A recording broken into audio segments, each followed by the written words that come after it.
ഞാൻ ഫുട്ബോൾ കളിക്കാൻ പോട്ടെ. വേണ്ട വേണ്ട വേണ്ട, ഫുട്ബോൾ കളിക്കണ്ട. ആ കഴുകിട്ട തുണികളൊക്കെ എടുത്ത് മടക്കി വെച്ചത്. അത് കഴിഞ്ഞിട്ട് പൊക്കോളോ. ഇത് കഴിഞ്ഞ് വേറെ ജോലി ചെയ്യാൻ പറയാത്. വേറെ ജോലി അത് കഴിഞ്ഞാ ഈ ചപ്പും ചവറൊന്ന് തീയിടാനായിട്ട് പോയി ആ തീപ്പെട്ടി എടുത്തിട്ട് പോയോ. ആ പീച്ചി വെള്ളം വിട്ടിട്ട് സകല സാധനങ്ങളും ഒഴുകി വന്നിട്ടുണ്ട് ഇവിടെ. അത് നമുക്ക് കത്തിച്ച് കളയുന്ന, അല്ലെങ്കിൽ അതെല്ലാം കിടന്നത് വീണ്ടും മഴ വന്നാന്നറിയാം. തുണി എടുത്താ അത് കഴിഞ്ഞാ പൊക്കാം. പിന്നെ വേറെ പണി ഞാൻ പറയില്ലേ. വേറെ തുണി എടുത്ത്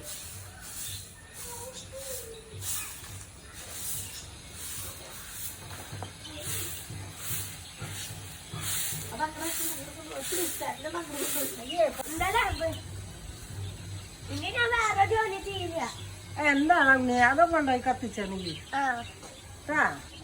അപ്പോഴേക്കും മണി 6 ഞാൻ നിന്നെ കളിക്കാൻ വിടില്ലേ.